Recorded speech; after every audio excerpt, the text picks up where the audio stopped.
I quickly buy my grande cappuccino at the Starbucks, and then I'm off to California, Silicon Valley. So I'm boarding the plane because I was invited by the CEO and founder of this high-tech startup company.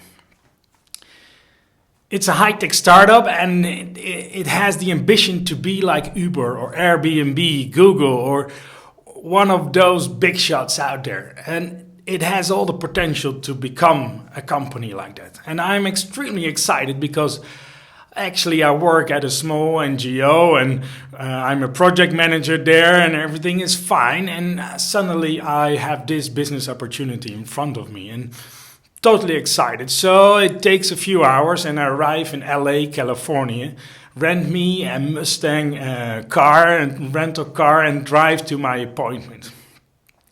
Soon I'm sitting with the founder and CEO of this company, and we start talking about the position, and he's prepared some questions for me, and we'd had off fine, and we drink a coffee, and he's asking me all things about my background, like my education, my former jobs, and whatsoever. Now that might be relevant to this position.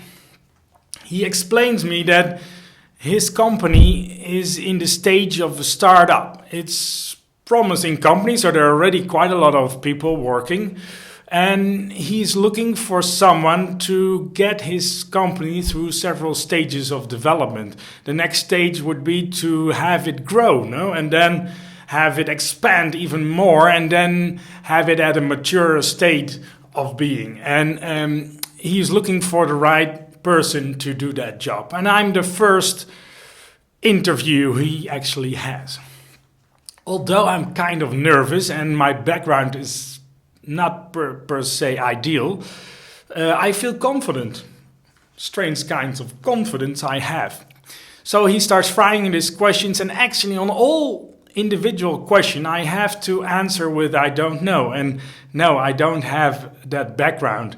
I don't have an education that fits with the position of this CEO. I don't have a background experience. I actually work at this small-scale NGO, and I'm a project manager. So there's not a lot of reason based on my curriculum to hire me for this position. And he's listening to it, and the meeting went on, and finally he says, well, okay, I'm done here, and I think you are the man for this job. Well, I'm kind of surprised, but my gut feeling already told me that it would be fine, no? And he says, I have the fullest of confidence that you will bring this company in the market and compete with all the big guys out there. You will mess up in the beginning and you will fuck up several times. Well, that doesn't matter. You just reinvent the wheel over and over again. And finally, you will have made my company one of the big shots out there. I have all the confidence in it. And I'm kind of surprised, but as I said before, my gut feeling already told me that it was good. It was meant to be. Just imagine. No chance at all. But it is kind of how I felt when I became father for the first time. It was the job of my life, and I did not prepare myself whatsoever.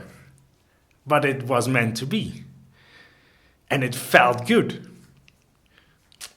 And although there was no interview up front, I think there's a lot of reason for parents and fathers and mothers out there to get some background and acquire some feedback or knowledge on development of children and how children ideally develop and what would be good and not. And what is your style? No? What is your parenting style?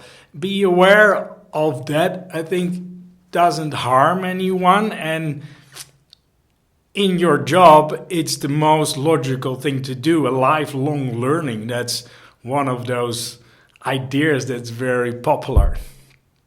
And with our kids, we tend to reject all knowledge that's out there and just do it on our gut feeling, just reinvent the wheel over and over again.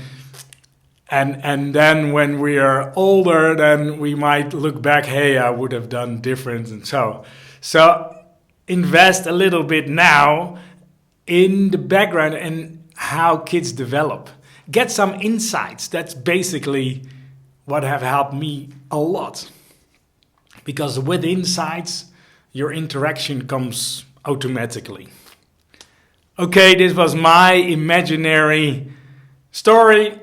If you like it, you can register, you can subscribe, and otherwise I'll see you next week in my Monday morning vlog. Bye bye.